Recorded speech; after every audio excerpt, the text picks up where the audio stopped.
episode 4 of the Hibs Ramble. It's me hosting again. I'll say again because I wasn't here for the last one. Episode 4 Hibs Ramble. It's myself, Craig, and joined by Liam. Liam, how are you, mate? I'm good, mate. How are you? I'm alright. I'm just sort of in cool down mode. I'm doing the non-adult thing of going on holiday this year. So Yeah, I've done the same. away to Mallorca in a couple of weeks, which should be good. Oh, I'm not going on holiday at all. Oh, you're not?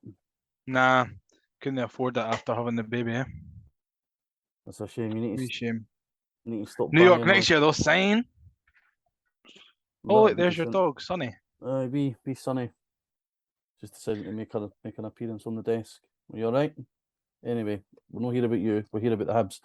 Yes. So this week, obviously, we've had there's been a few updates coming out for the club in terms of players coming back for injury and whatnot, players potentially coming in, players potentially coming out. So we'll get to that. But first, we'll sort of quickly go over Livingston. Now, I wasn't at the Tony Macaroni purely because, like I said, I'm going on holiday and I couldn't justify the 84 quid it would have cost for us all to go. Liam, you were there. Yep. How, short and summary, how do you feel the game went from our perspective in terms of coming off that high, obviously getting that last minute equalising winner against Hearts the week before? I think that it's difficult because obviously a team like Hibs should be going to the Tony Macaroni and getting 3 points, really. But Livingston always make it hard for you, so you kind of knew from the off that there was maybe it was going to be a tough game because it usually is there. But performance-wise, like first half, you probably heard it on all the other podcasts. It just wasn't good enough, really. Far too slow to get started. And it just wasn't good enough. The passing wasn't there. It didn't look like we had any bite about us, any kind of intelligence or know-how in the final third. It was just really lackluster. But different story second half, mate. I mean, I had the first half on open all mics, and Alan Preston was about creaming into his jocks, talking about how poor Hibs were. But when you watch it back, we really were poor. Yeah. See, just on how there's been all this chat about Lee Johnson doesn't know the Scottish game as well as he thinks he does. He shows a bit naivety, a bit arrogance, a bit ignorance at times. Do you think that shows where I'm putting Paul Hanlon straight back in? Knowing that, I mean, I don't know if you've heard Longbanger's done a space. I saw that, but I never and tuned in. Marvin Bartley was on it. Oh, was it? Yeah, they had Marvin Bartley. I think Marvin done one on the Wednesday, maybe, and then Matty and that done one on the Thursday. Today's Thursday. There was, I might just be getting my wires crossed because obviously Bartley's at Livingston. But there was, someone did say on one of them about Hanlon going up against Newbley. Yeah, and it was a bit of a mismatch. Immediately when Livingston seen the team, they were like, this even though Newbley's not the greatest, What it reminded me of? Monster. He's a monster of a guy. It reminded me of Hibs Hearts at Tynecastle last season, the 3-1 game where they beat us. Yeah, the day that my bairn was born. And Ellis Sims ragdolled Paul Hanlon that day. And I'd said to my dad after they'd scored, I went, it's incredible that Paul Hanlon has let himself be chucked about by this Newbley all day, really. When the exact same thing happened with Sims against Hearts, you'd think that maybe he would have learnt from that. But it's just a bit. It's a bit crap, really, and I think it's a difficult game for Paul Hanlon to come right back into as well. But up against that wall puncher, it's always going to be difficult. Especially on the artificial pitch as well. And this is only my opinion, but get any chat of him signing Joel Newbley in the bin immediately. Like, just because he's good against us does not mean that he would be good for us. And that kind of player isn't what Johnson wants. I mean, we'll go. To go over the goals, I mean, the first goal is just a pure catalogue errors. The pass for Chibraya wasn't the greatest. It wasn't the greatest. But It then was really poor actually. It's not like him, not like how we've seen the last couple of games, and because he just kind of put it behind Kenny. Aye, but then Kenny's sort of anticipation and he just kind of waits for the ball, and Jason Holt just comes in and barges him. But the bit for me that I didn't really like, and I think Kenny's been really good since he came in. I thought, I mean, it's seen Hibs put out a stat last week that he's he's made the most defensive recoveries and he's not been dribbled past, etc., etc.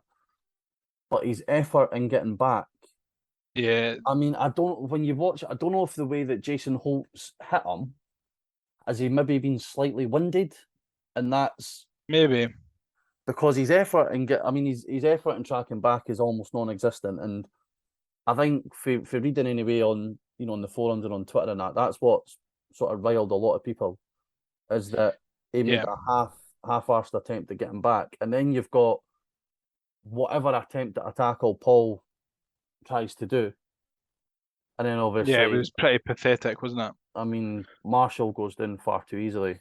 For me anyway, he kind of goes to his right, which almost opens up the goal to Nubly on his left. And then our goal's a bit fortuitous in that it's a clearance that volleys off Eliuan's head right into the path of Kenna. And then I thought for the second half we were fairly dominant. We had, what was it, a spell about? It felt like we had about 100 corners. 6 or 7 corners in a row. But it was Raj. Once again, I think I put it in the group chat at the time, like this either floated attempt in or sort of flighted attempt in wasn't working. Surely you have, but not even zinging it. You can have 2, 3, 4, 5 different options for taking a corner. Like the thing is, under 12s have 2, 3 different options for taking a corner. Yeah, it's no basic. And then we get to their goal, and that, for one, shouldn't have been a free kick in the first place. But I thought it was. Nah, if anything, it probably should have been a Hibs free kick. But regardless of what way the free kick goes, you need to defend it better. And Doidge's just really sums up his last few months. Really, he just completely loses Obalai. And I know we've had. It didn't even look like he wanted to mark him. He just let him completely lost him. I mean, Obalai is a big laddie. I don't know how you can lose him. I just think it's even just get a grip of his shirt. Aye, I mean, make an attempt, but the fact that it just flights over and he's not even bothered to go for it, and he's let Obalai go past him. Yeah, it's really frustrating to watch, because you can, as a fan, that if it was you in that position, then you would be busting your arse to get back and try and clear the ball. Aye, but the fact that it's fucking annoying, really, when you watch it. No, I know. And then we had that sort of chance for Bojang near the end, which what we're calling a sitter. I didn't think having seen it, because I managed to get a stream for the second half. I don't think it was a sitter. Like the way it was slightly behind him, the ball bounced in front of him. Like it wasn't when you were reading stuff about it, you would have thought he'd missed an open goal for 3 feet out. Aye, well, I thought it took a bounce before he hit it, and then I spoke to Michael outside, and he was like, "Oh no, it never took a bounce; it just went straight across." But you can him; he's as cynical as they come. Aye. So. We should have actually mentioned that. Aye, just us two this week. Michael. Oh, hi.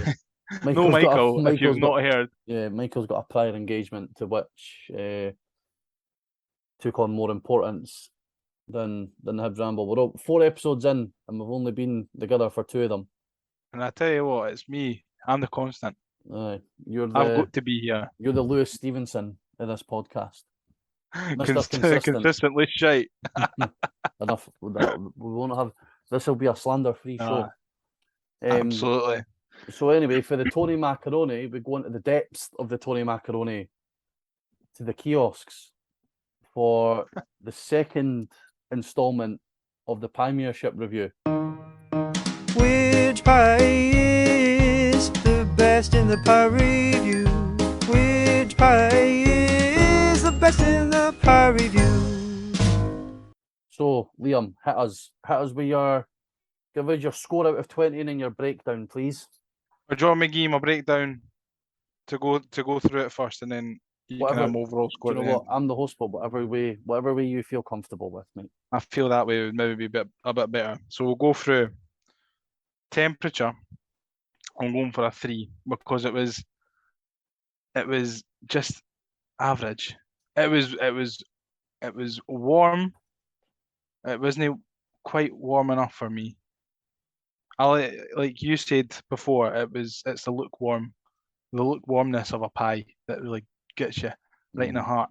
Yep. But it wasn't quite there. It was good. It wasn't quite there. The filling I've got as a 3 again. Okay. It was a steak and gravy that I had. It was actually pretty nice, but it was just like the ratios were all over the place. There was a bit too much steak, not enough gravy.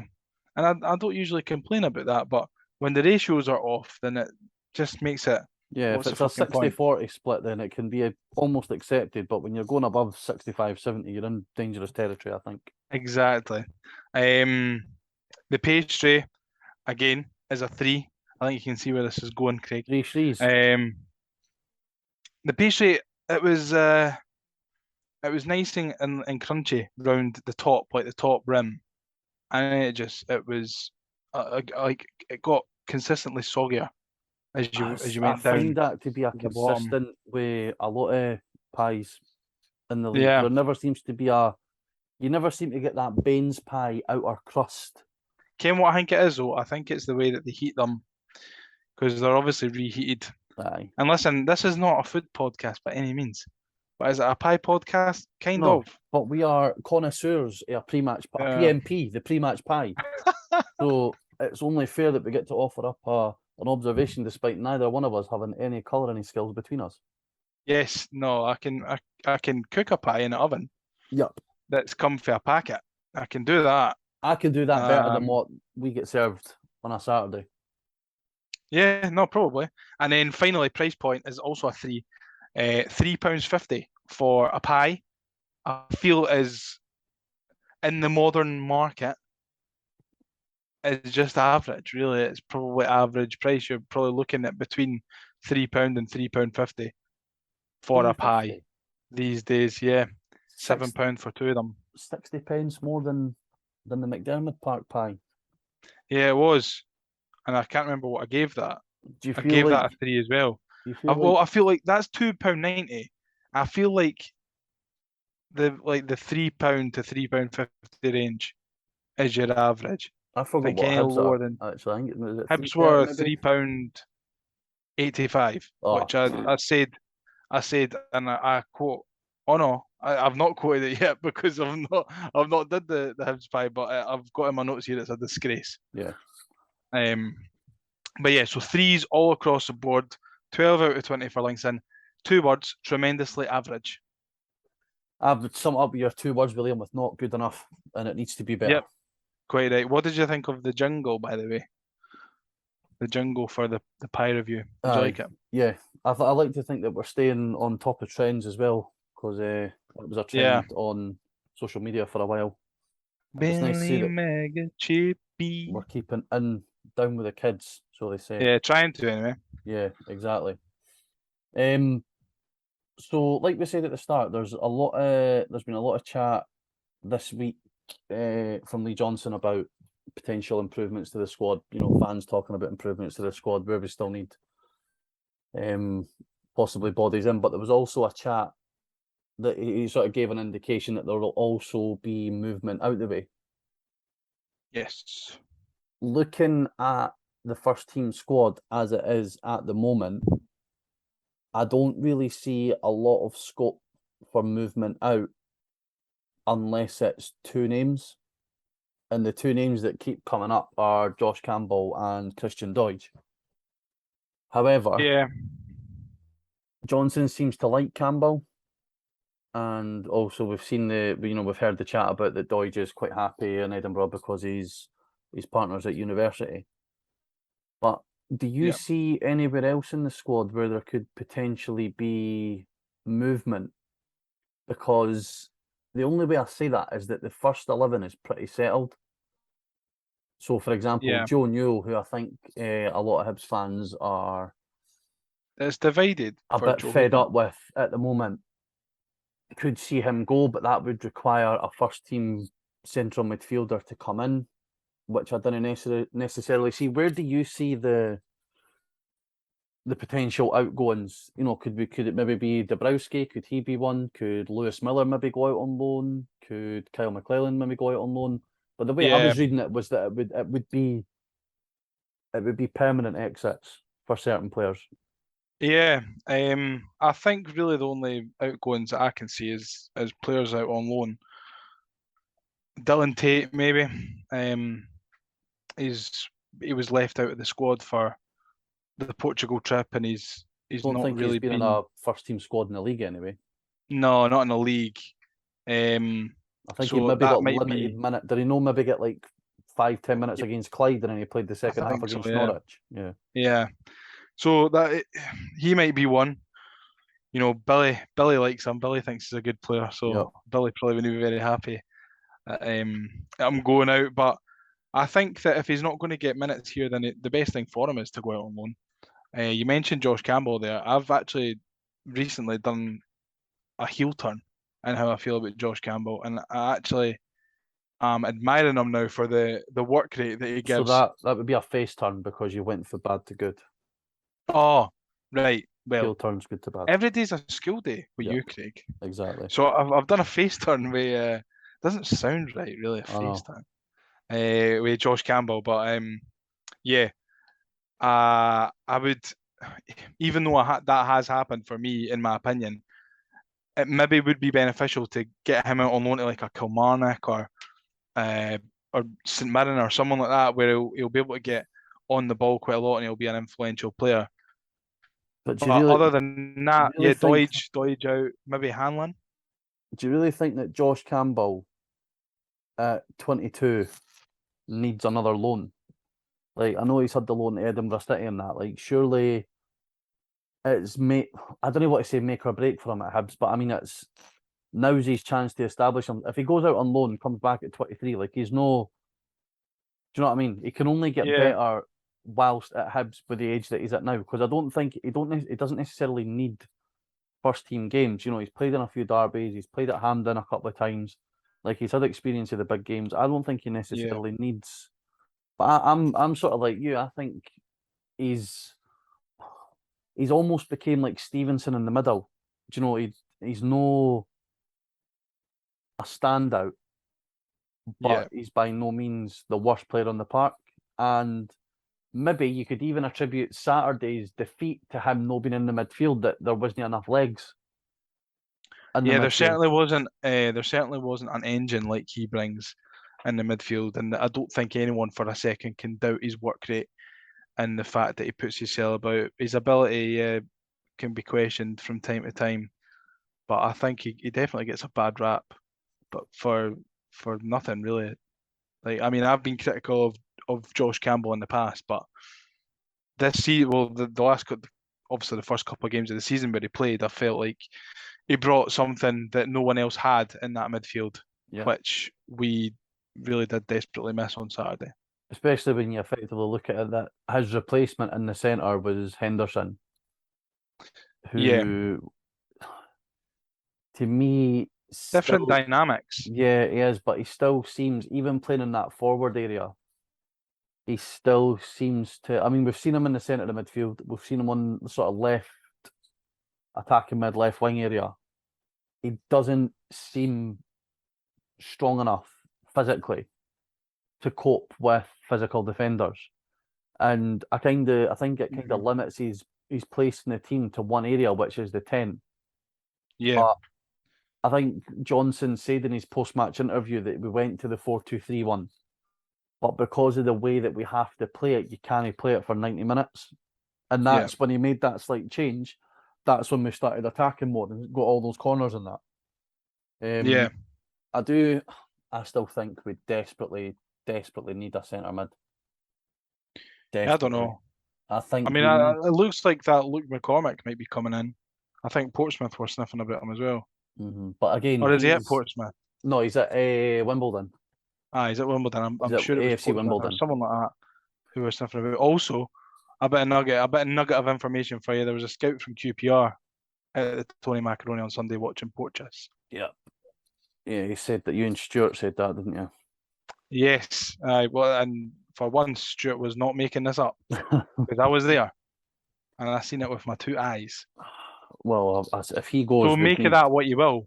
I think that the scout said to Stuart that they've been watching him for a wee while, but because of sometimes how rash he is and his card record, that I don't think they're thinking about going for him anytime soon. But he is on their radar.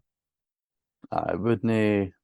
I think if he gets to the end of the transfer window and he's not agreed a new contract, I think it'll be we'll be looking at a pre-contract loss for Porteous, which means that we should, is that maybe why McClellan's been brought in? Is he looked at as maybe the longer term replacement? I don't know. I think he was brought in for the dev squad, but then but I mean, played a couple of good games in with a Portugal, view to potentially replacing Porteous. We've obviously got Jack Bryden, who's very highly thought of out on loan as well. I was surprised he went out on loan. I thought we would have kept him in and about.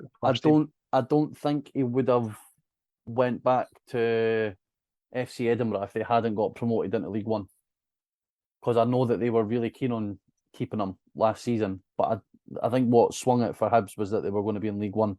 So playing against Falkirk, Kelty, Airdrie. Yeah, it's a good standard in that league this year. I'm friends with Robin McIntyre, the captain of FC Edinburgh, and he says that Alan Del Fiere has got his cigars out all the time. Says he's a touch of class. I mean, he's played in the Belgian top flight. Is he really learning much by going out to League One? I suppose he's still going to be. I think it's maybe just adapting to the country.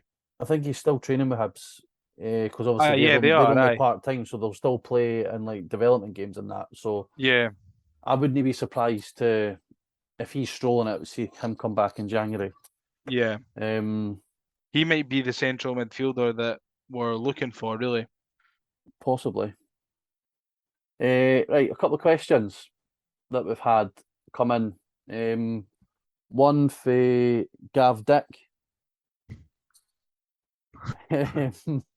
You'll no ask a question again, you laughing at his name, man. Says, sorry, Gav, on behalf of everyone at the Hibs Ramble. For Craig. Yeah, so it must be talking about Livingston. They don't water the pitch. Should the SPFL instate this as a rule? I'm assuming he means that the pitch should be watered. I don't really think it.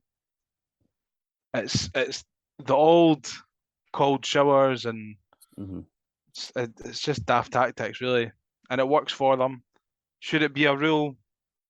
I mean, I think the rule should be more that there's no artificial pitches in the league. Yeah, I think that should be the rule. Even if you water that pitch, with the way it was on Saturday, it would have dried up within 5, 10, 15 minutes anyway. Yeah. So, no, mine would be the rule that they shouldn't actually have them. Yeah, I don't think you should have them either, but what can you do? What can you do? Exactly. Next one is... So the answer to your question, Gav, is... yes, in a way, but no. Yes, in a way, but no. Next one, Charlie Banks from the Strong Opinion Hibs. I love the strong opinion. We love the strong opinion here at the Hibs Ramble.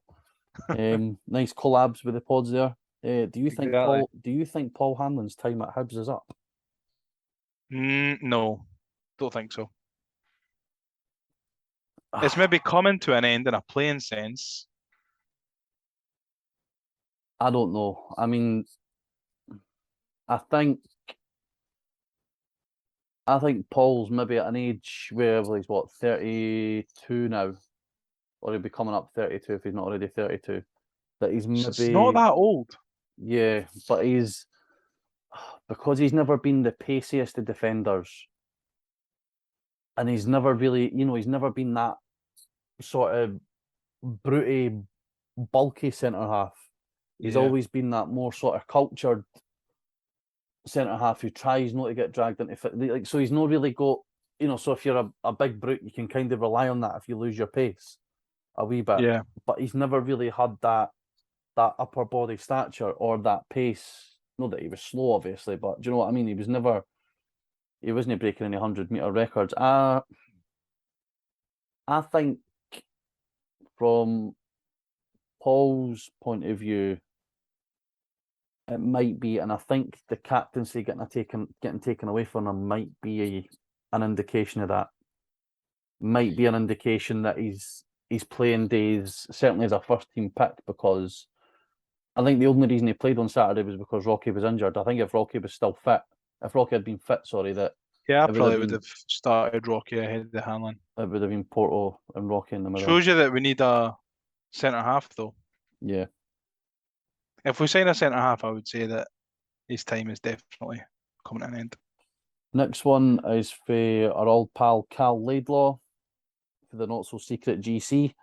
His question is, if we only sign one more position, what do you want? Centre half.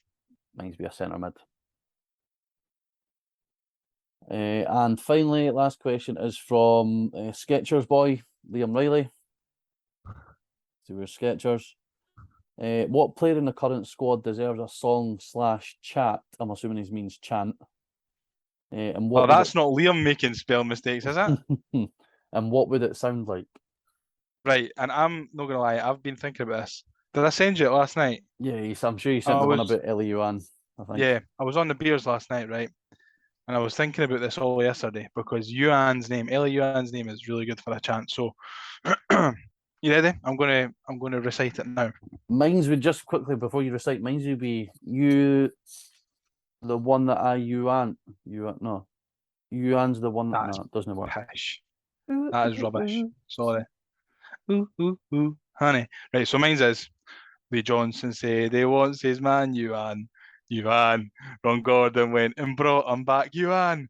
He plays his game in white and green, the best haircut you've ever seen. It's Ellie Yuan. Hibs 23. You're cringing, but it's good. You get block 7 if you're listening. I'll give you my number.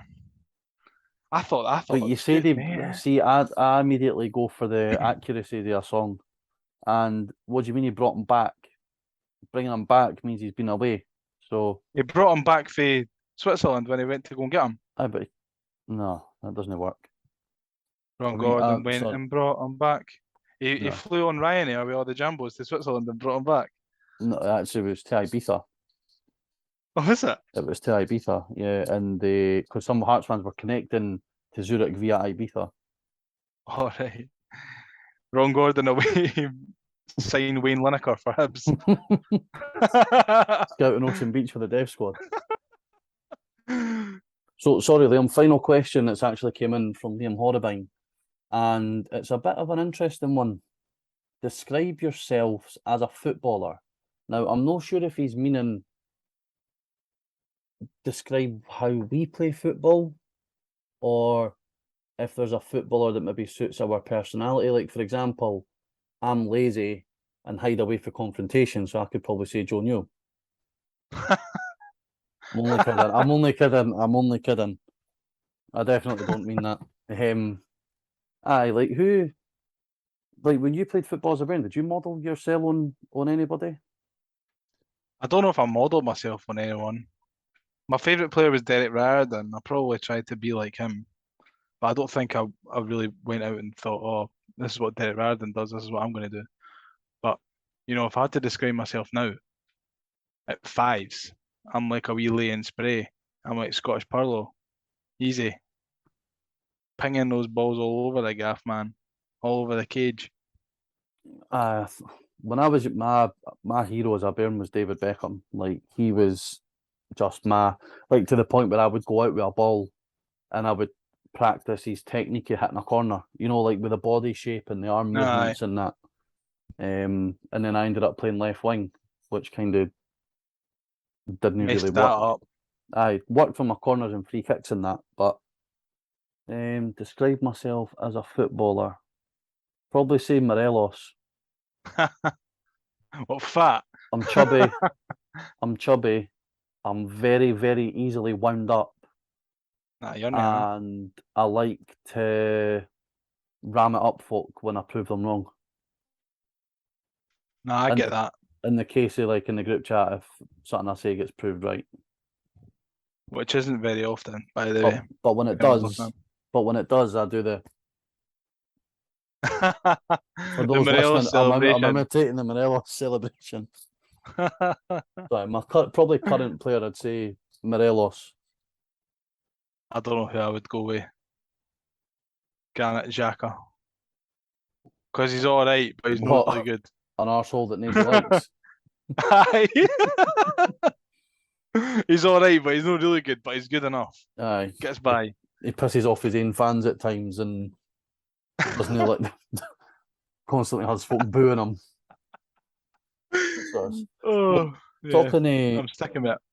talking of the Buffalo, it's a nice wee segue into our upcoming fixture. Saturday, is it half 12? Half 12 or half 12 kickoff? It's half 12, isn't it? Something like that. Half 12. East Early. Road. We welcome Geo's Rangers to Easter Road. Did you watch them the other night against PSV? I watched some of it. I watched the last 20 minutes or so. Just after they'd scored their second goal. Mm-hmm. I watched from then. Yeah, that. I was actually instead I was watching the Shania Twain documentary on Netflix. I didn't even realise that Rangers were playing. That actually sounds like a banger. I might. It was good. It was good. But takeaways for that game. I think you can't really look at Rangers on a European night and think, right, where are we going? Where could we be successful? Because as they seen last season, they seem to be just a completely different animal when they play in Europe. However, having said that, the one area they can be got at, and they've been able to be got at for a good number of years, is set pieces. Goldson's defending for the second one was a joke. Yeah, he's defending for the first one as well. He stoops down to head the ball. Mm-hmm. He's almost squatting when he heads it. And then his second one, he's just got no intention of actually challenging for the ball. Doesn't even look like he's arsed. The boy's at least 3 feet in the air above him when he heads it. He's not even jumped. Aye. So Callum had said, obviously, the news that Chibraya lost his dad during the week. Obviously, if he listens, we send you our best wishes and our condolences. Yeah. But with him being out, potentially because he's back in Croatia, obviously, supporting his family at the moment, where does that leave us in terms of setting up the team? Because Stevenson's not ready yet either. Do we potentially look at going with a back three? I mean... But then if we do go with a back three, that opens up the question of who plays left wing back. Or if Dimitri Mitchell's back... I think it might still be too soon for Mitchell as well. Yeah, it's a difficult one, isn't it? I don't know. Lewis Miller, could he go and play on the left and then have Cadden on the right? Well, we've seen what game was it? We've seen with Cadden on the left and Miller on the right. Was it Morton? We could always have. We could always have Cadden on the left and then even Boyle on the right wing back. Throwback Saturdays. Nah, we need Boyle further up the park. Boyle's no use to us at right wing back. I think with Hanlon being fit, it does give us the option to go with a three of Hanlon, Porteous, and Rocky. If Rocky's fit. If Rocky's fit, aye. And then either Cadden and Miller right and left. I think that's probably... Or if we're going to go with a back five. Or we go with the four and Cadden just moves over to the left and Miller comes in to the right. I think either way we'll probably see Miller in if Chibraya isn't coming back. Mm-hmm. And then I think the middle of the park, unfortunately, almost picks itself. We might see JDH come back in for this one. He's came off the bench. I think ideal midfield three for me is JDH, Kenna, and Newell. For me.